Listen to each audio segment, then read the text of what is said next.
Isa ka sa hindi pumirma, supposed to be dun sa complaint or impeachment, if you like to, ano talaga, no, against VP Sara, no? Ang daming, nagulat din ng mga ano doon, no?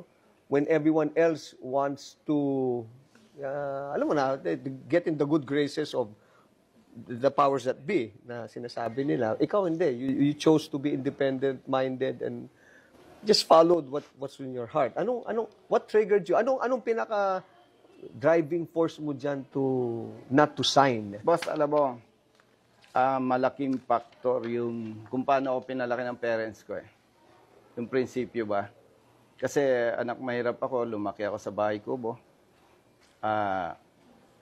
Pumasok ako sa military, sa PNP, naging congressman. Eh ako talaga, may prinsipyo ako talaga, boss eh. At hindi ko, ang ano ko talaga, Panginoon lang at taong bayan ang pwedeng gumamit sa akin. At nasubaybayan ko, boss, yung proseso nito, yung investigation. At kung matatandaan mo, nagsimula yan sa sinasabing sa confidential funds. Now, ipagpalagay natin, may mali doon sa paggamit ng pondo. Okay? Eh, ang nakikita ko doon, may ibang pamamaraan eh. Na kung saan, kung ang interes ng sino man ay protektahan ang pera ng taong bayan, bakit si Vice President Duterte lamang? Ay meron dyan ang pondo, bilyon-bilyon eh.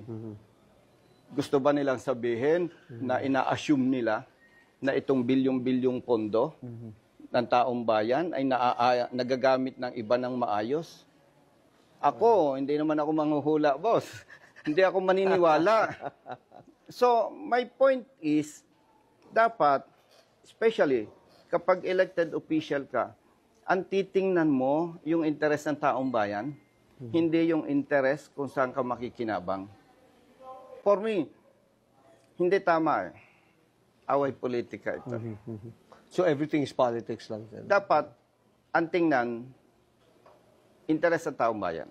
Kung talagang, sabihin natin may mali, by the way, boss, lilinhawi ko sa ating mga kababayan, nung pulis pa ako, hindi naman ako nakinabang o naging malapit sa Duterte family. Wala. No? Nililinaw ko yan.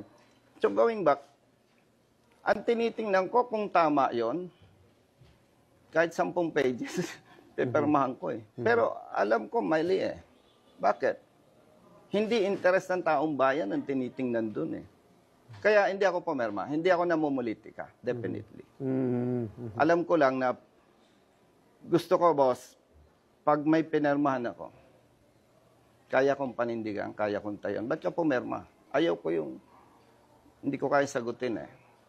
Kasi, hindi naman ako makakarating sa Kongreso kung hindi tayo inupo ng taong bayan. Dapat ang loyalty mo sa taong bayan, hindi doon sa ilan lamang.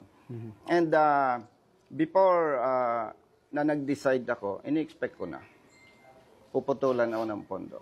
Which, nangyari naman. Nangyari naman. So meaning after nung talagang yung supposed to be allotment mo as congressman, hindi na Ang isa dyan, yung medical assistant fund para sa ating mga kababayan. Eh, may mga humihingi ng tulong sa atin. Eh, anong gagawin ko? Kailangan ng suporta doon sa kanilang medical bills. Wala tayong magagawa, sabi ko.